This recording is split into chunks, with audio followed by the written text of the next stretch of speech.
My name is Srinath, as Uncle mentioned before. Anmani. Yeah, so, can you hear me? Okay, good. It's off, I think. It's off, I think. Yeah. No, it's on. It says you're on.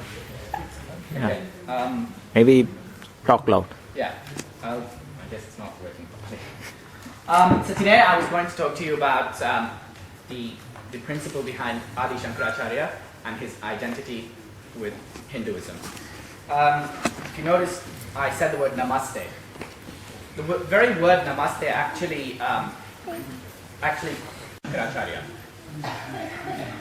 It is an amalgamation of two minor words, nama and aste.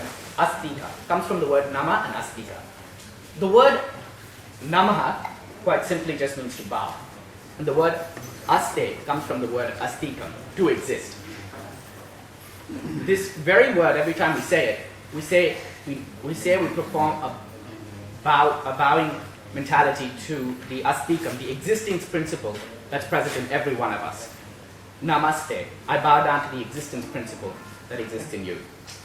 Before we go deeper into this concept, perhaps we should set the scene to when Adi Shankaracharya was born.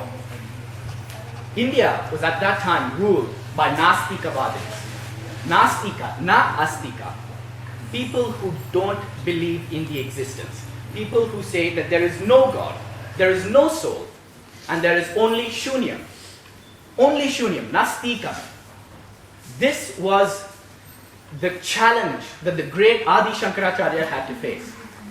Buddhism was on the rise, and it was taken over the entire northern part of India.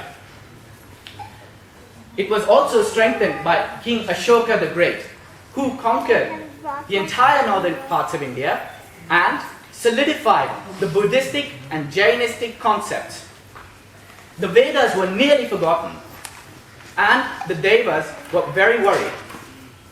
So they went to Lord Shiva, Jnana Swarupam, the embodiment of knowledge. And Lord Shiva smilingly accepted and conceded to help the Hindu cause. He was born as an avataram of jnana, born as an avataram of intelligence, knowledge, to fight with the Nastikavadins, using debate and non-violence. So, what is this concept of astikam, the concept of Advaita? It talks about the oneness of God, the oneness of all of us, the oneness of the Vedas. But when Adi Shankara was born, there was severe division even amongst the Hindus. The Hindu tribal chiefs would fight amongst each other, the kings would fight amongst each other, and thus came Adi Shankara with his philosophy of Advaita. Advaita, Dvaita, duality, Advaita, only one. And this concept he propounded with his extraordinary and exemplary knowledge of the Vedas. We find this again and again within the Vedas itself. For instance, if we chant the Shatarudriyam, which occurs in the Krishna Yajurveda, Namaste astu bhagavan vishveshvaraya mahadevaya triambakaya tripurantakaya trikagnigalaya galagni rudraya neelakantaya mrityunjayaya sarveshwaraya sadashivaya shriman mahadevaya namaha. Namaste astu. I say namaste to the astu that is in you. Namaste astu Bhagavan. Namaste to the astu that is God. Mahadeva, the great Deva. Namaste astu Bhagavan. Vishvatiki Ishwaran. Vishveshwaraya, the Ishwara of Vishwam. Sarveshwaraya, the Ishwaran of Sarvam. This being that we bow down to. It also comes again. Namo virupebhyo vishwarupebhyascha namo namo namo virupebhyo. I bow down to the Virupam and I bow down to the Vishwarupam. And then it comes again Chamakam. Agnishchama indraschame somaschama indraschame savitachama indraschame, and so on.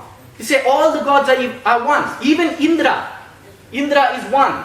That oneness he propounded. And this is not only present in the Rudram. It comes in the Lalita Sahasranama, the 1,000 names of the divine goddess, Ambal, Ambika.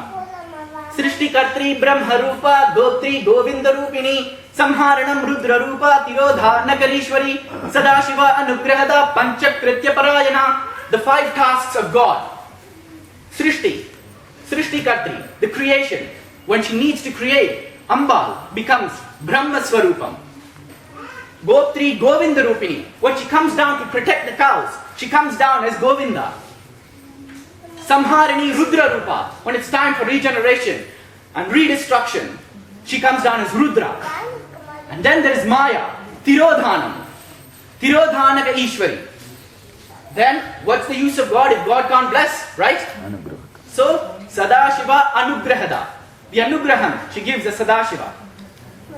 And now, we also find a very similar verse in the Mahanarayana Upanishad. Narayana Suktam. Sabrahma Sashiva Sahari Sendra Sokshara Paramasvarat. Sabrahma, Sashiva, Sahari, Sendra, Sokshara Paramasvarat. All Brahma, Vishnu, Shiva, they are all Narayana. The very word Narayana is Nara, man, Ayana, abode. The abode of man, Narayana.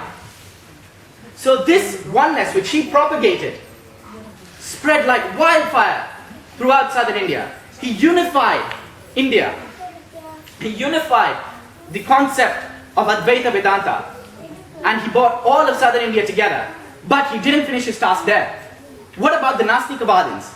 The people who say there is no existence, there is no God, and there is no soul. To which Adi Shankara asks, if there is no God, and there is only Shunyam, then who is experiencing this Shunyam? Who is the experiencer? Instantly, all the Buddhists had no answer. Because if somebody is experiencing this Shunyam, then there is existence in order to experience. Thus, Nastikavadin becomes Astikam.